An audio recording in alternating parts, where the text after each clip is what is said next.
Andrés Guzmán, quien justamente necesitamos que nos dé algunos de estas situaciones diplomáticas, cómo se debió haber desarrollado la situación de Lidia Patti. Andrés, bienvenido, qué gusto saludarte.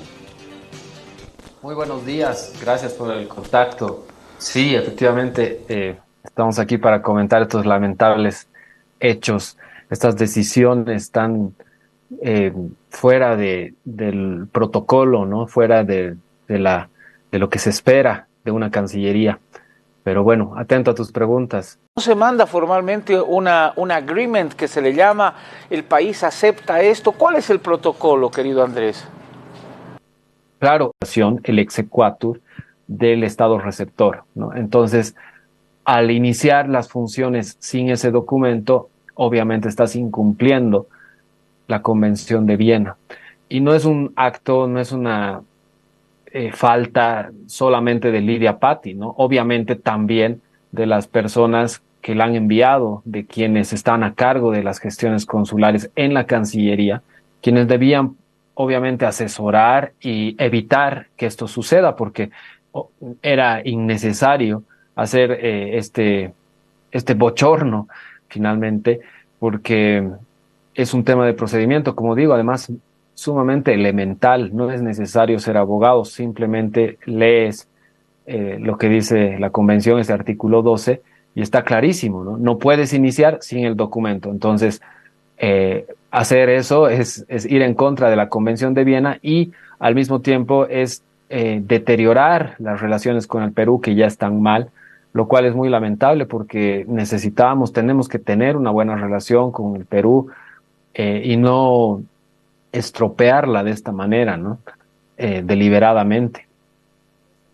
Otra situación que fue muy criticada, sobre todo en la interna, es la preparación de la señora Lidia Patti, en este caso en específico, pero a la postre se acaba a relucir que el cuerpo diplomático boliviano de 37 embajadores solo tiene una persona que está cualificada, si vale en término, en estudios previos justamente para cumplir esta labor.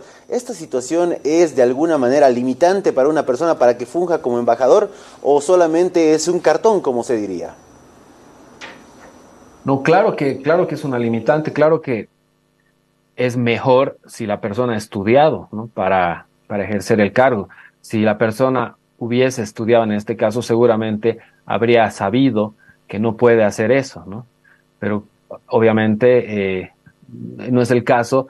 Y lo que uno se pregunta también, de acuerdo a lo que dices, es cuántos otros errores habrán que no sabemos, ¿no? Cuántos otros procedimientos no se deben cumplir, además en temas mucho más complejos, porque como digo, este es sumamente elemental y es básico, ¿no? En tema procedimental, pero debe haber otros muchos procedimientos que tienen mucha mayor complejidad, que no nos enteramos y que también se están manejando de esta manera errónea, ¿no? Con incompetencia, con falta de conocimiento de las normas, y eso nos hace quedar muy mal, ¿no? Lamentablemente, y hace quedar muy mal a nuestra Cancillería. Y es otra muestra, ¿no? Había ocurrido con el señor Cronenbol en Paraguay, ahora esto. Entonces, es una muestra más, ¿no? De que hay mucha desprolijidad, hay improvisación, no se está manejando la cosa con seriedad, con profesionalismo, y definitivamente no hay institucionalidad, porque el número que nos reflejas, 31 de 37, es una muestra clarísima de que no les importa, ¿no? De que no quieren darle una seriedad a este tema, ¿no? La Cancillería se ha convertido en un botín de premios, ¿no? Premios para quienes se portan bien con el gobierno, con lo que hace el partido, y nada más, ¿no? No hay meritocracia, no hay preparación, mucho menos estudios. La Academia Diplomática ha sido degradada y bueno, es lamentable, realmente hasta indignante. Andrés, muy buenos días. Claudia te habla, es un gusto poder hablar contigo. Este tema, justamente como tú lo decías, es una muestra más de lo que está sucediendo en Cancillería, no solamente ahora, sino ya hasta hace un tiempo. Sin embargo, Lidia Patti, que ha sido llamada con fines informativos, se ha replegado. ella ya forma parte de esta cartera de Estado, Andrés, entonces habría posibilidad justamente de que ella continúe un trabajo acá o la puedan mandar a otro lugar porque es simplemente así replegada con fines informativos, como dice Jus. Sí, claro, eso haces cuando tienes un embajador o un cónsul designado y lo retiras, lo repliegas como una muestra de molestia, ¿no? Como una forma de protesta con el estado receptor. Es cuando retiras a tu embajador y lo llamas para consultas. Pero en este caso no corresponde, ¿no? ¿Por qué nos estamos molestando? ¿Cuál es la protesta, ¿no? Perú es eh, totalmente, está en su derecho, ¿no? Es soberano de decidir quién acepta o quién no acepta para la representación de funciones consulares o diplomáticas en su territorio. Y lo dice la Convención de Viena, ¿no? La Convención de Viena establece que un país puede no aceptar a la designación de una cierta persona y no tiene por qué explicar el motivo de su negativa, ¿no? Entonces, el Perú está en total derecho, de acuerdo al derecho internacional, de no aceptar, y Bolivia no tiene por qué molestarse o tampoco tiene por qué calificar o comentar, ¿no? La decisión, como lo ha hecho también la viceministra Chuquimia, porque es su derecho, ¿no? Porque obviamente nosotros también, en el caso de que Perú designe a alguien, Bolivia está en el derecho de no aceptar las designaciones, ¿no? Pero esto generalmente se negocia antes, ¿no? Es decir, hay un contacto, digamos, más informal entre las autoridades, será entre el área consular de las cancillerías o incluso a través de los cancilleres, se comunican y dicen voy a mandar a esta persona y el otro le dice, ok, está bien, me parece bien, y recién ahí ya se hace la solicitud formal mediante una carta, ¿no? Pero en este caso claramente no ha habido ningún contacto previo y se ha hecho la designación formal de manera totalmente unilateral y este es el resultado también, ¿no? De esta mala gestión, que es algo, como digo, muy básico, pero bueno, lamentable, ¿no? Los países no tienen afectos o desafectos. Eso nos decía don Armandito Loaiza, quien fue canciller del Estado Plurinacional Boliviano y embajador ante distintas legaciones. Los países tienen intereses, no tienen afectos. Acá con una explicitez sumamente peligrosa nos hemos referido a procesos internos de realidades como la de Bolsonaro en el Brasil, ¿no? Nos hemos pronunciado sobre las elecciones en Paraguay, nos hemos pronunciado sobre la situación en Argentina, en Colombia, o sea, no velamos el interés de lo nacional, sino velamos el interés político con una mirada donde hasta la máxima autoridad del país va y habla con explicitez. Me llamó la atención en el encuentro del Brasil que se sostuvo hace un par de semanas, donde Boric paró al propio presidente del Brasil que hacía una oda sobre Chávez, Nicaragua y demás. Dijo, acá hemos venido a hablar sobre integración, no hemos venido a hablar de política. Siendo un presidente invitado, colocó en su lugar en cierta manera a Lula. Esa sería la manera correcta de ver las cosas, o sea, decir, un ratito, dejemos para los foros políticos el tema político, cuando estamos hablando de intereses regionales, vamos a consagrar esto a intereses de cada uno de los países. Claramente, la política exterior debería estar totalmente separada de la ideología del gobierno, ¿no? El gobierno tiene su ideología, pero eso no puede ser el puntal de la dirección en la política exterior. La política exterior tiene que estar basada en nuestros intereses nacionales, ¿no? Y en los costos que generan este tipo de decisiones, ¿no? Esta desprolijidad en las acciones en el exterior tiene un costo para Bolivia, ¿no? En este caso, incluso para el prestigio de la Cancillería.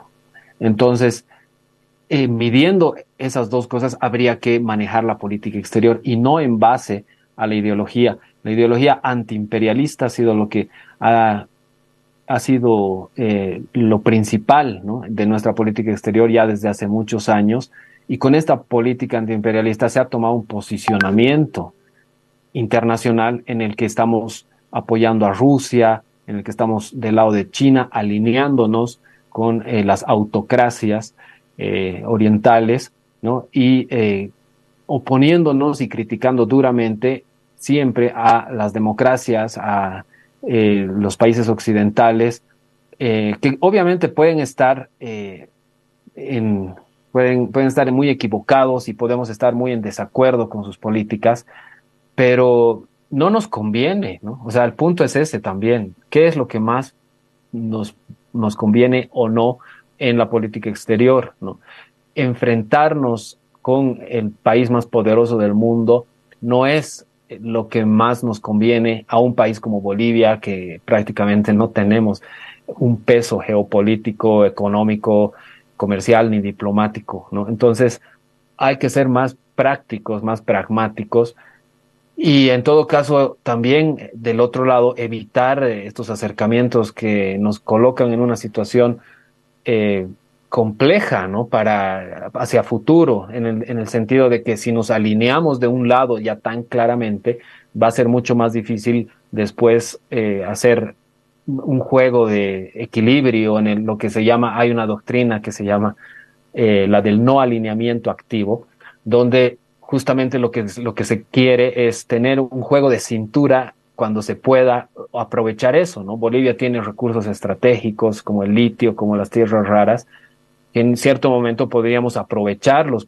para justamente jugar esa disputa hegemónica que hay en el mundo, pero no lo hacemos, al contrario, nos alineamos totalmente de un solo lado y perdemos esa posibilidad, ¿no? Entonces, eh, claramente es correcto, coincido, ¿no? No hay que mezclar las cosas, ¿no? Una cosa es la ideología, la política, y otra cosa son las relaciones internacionales, el manejo de la política exterior, que debería ser mucho más profesional y más enfocado en lo que nos conviene, en nuestros intereses nacionales. En este caso, si hablamos justamente de estas relaciones internacionales, los que van a desarrollarlas son nuestros agentes internacionales, llámense embajadores, cónsules. En una situación utópica, ¿cómo deberíamos elegir a estos agentes que van a representar al país? ¿Qué debería primar? ¿Lo técnico, lo diplomático? ¿Qué sería lo primordial en este caso?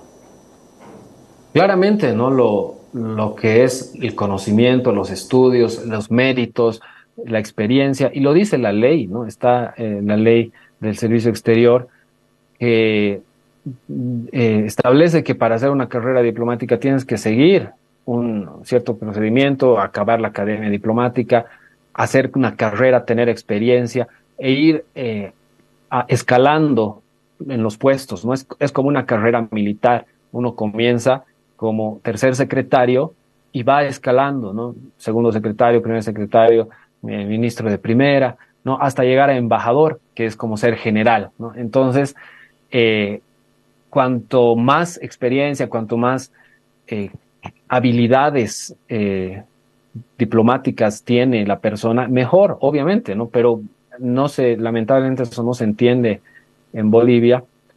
Y en este caso, bueno, lamentablemente tampoco es una cosa muy reciente o de este gobierno, del anterior, o de los dos anteriores, sino viene de siempre, ¿no? Siempre ha sido así, la Cancillería ha sido siempre utilizada con esos fines.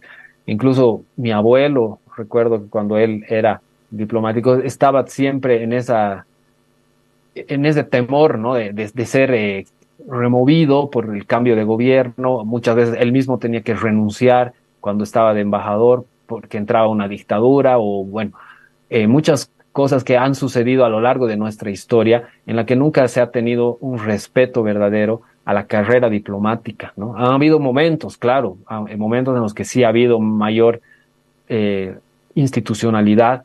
La última vez fue justamente el gobierno de Carlos Mesa que tuvo más del 80% de los funcionarios de la Cancillería de carrera, ¿no? Y nuestros embajadores en el servicio exterior también más o menos por el mismo rango. Entonces, en ese momento se alcanzó, digamos, un punto de mucha institucionalidad y claro, en ese momento no ibas a ver este tipo de errores tan claros porque había gente que sabía, ¿no? Que había leído, que conocían estos temas. Entonces, a eso deberíamos apuntar, porque además estamos tratando con el Perú, nada menos, ¿no? Que tiene eso, ¿no? Una institucionalidad muy clara en su Cancillería de Torre Tagle, que es uno de los faros, ¿no? De la diplomacia latinoamericana, de lo más respetado, de lo más institucional, y nosotros ahí en estos traspiés que realmente son lamentables. Andrés, muchas gracias por estos segundos que nos das de tu tiempo.